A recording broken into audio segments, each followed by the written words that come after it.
as a PCQI, when you look at that, you also need to assess the process. Here we go again.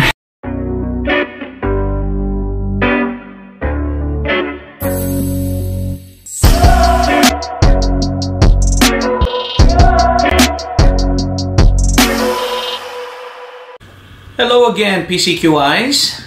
Today we're looking at a CAPA review.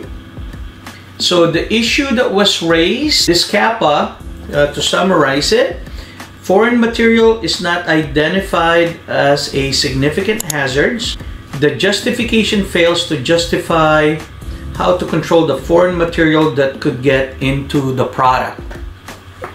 So we're looking at now, as we kind of perform our investigation on this particular CAPA review, our finding was the process only utilizes visual inspection of the product. So there's a lot of questions that arise. So we started looking at metal contamination as a foreign metal contamination.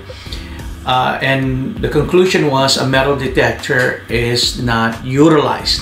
Okay, so that's one of the root cause for that. So we started kind of going through the exercise of why not or why, and basically it boiled down to their justification was per customer requirements for that.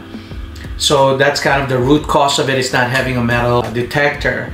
And in this particular CAPA review, our findings were the facility or the process do not use X-ray machines as well for for identifying other than metal as a foreign material.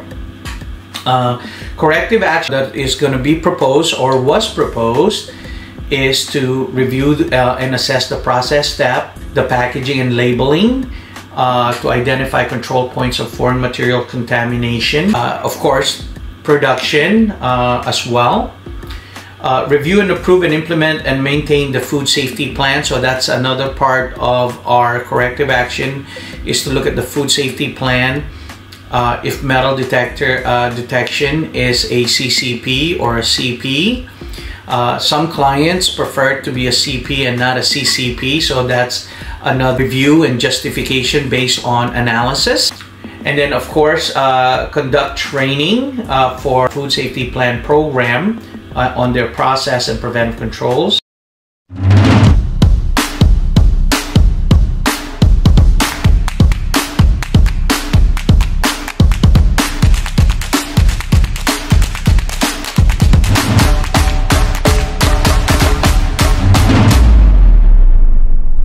Once, as a PCQI, when you look at that, you also need to assess the process. So it all depends on your preventive controls.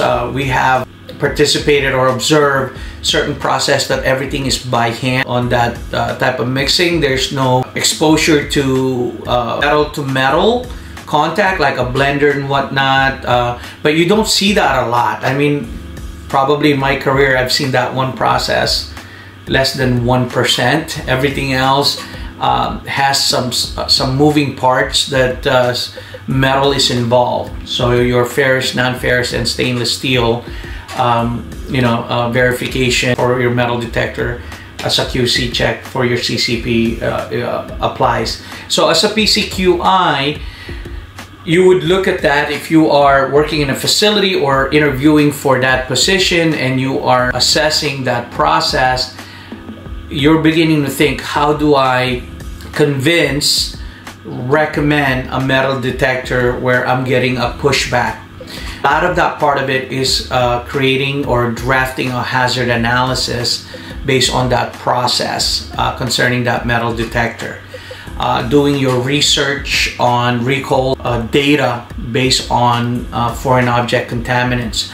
FDA has a lot of resources, as well as USDA, for that. And also, if the facility is being certified, the certification body and these other auditors, it's great comfort when I'm working with them and our team is working with auditors, especially when they put their non-conformance or their reports. That's, as a PCQI, it's a great help convincing upper management to apply these certain preventive measures concerning our food safety field. The implementation that is being proposed, obviously update the food safety plan and install a metal detector. On the X-ray, this particular operation, we're gonna be receiving a pushback, for that. Not unless you have a big brand that really requires that, and I have seen it that they actually will fund the X-ray, work with the co-manufacturer, and it's all based on their brand risk assessment. But in this particular CAPA, the non-conformance observed by the auditor is the control of that material, which is metal. And implementation is obviously conduct annual training, as well as training on using a metal detector, on the verification activities, and calibration and maintenance of the metal detector. Our preventive action, this is one part of our CAPA where we want to prevent this from happening again, and obviously it's the same: verifying records, training, and the metal detection calibration. There are no additional comments from our investigating team, and it was fully submitted, and that's pretty much it. So thanks again, PCQI. Have a good day. Contact us, and don't forget to share, like, and subscribe. Thanks again, PCQIs. Have a good one.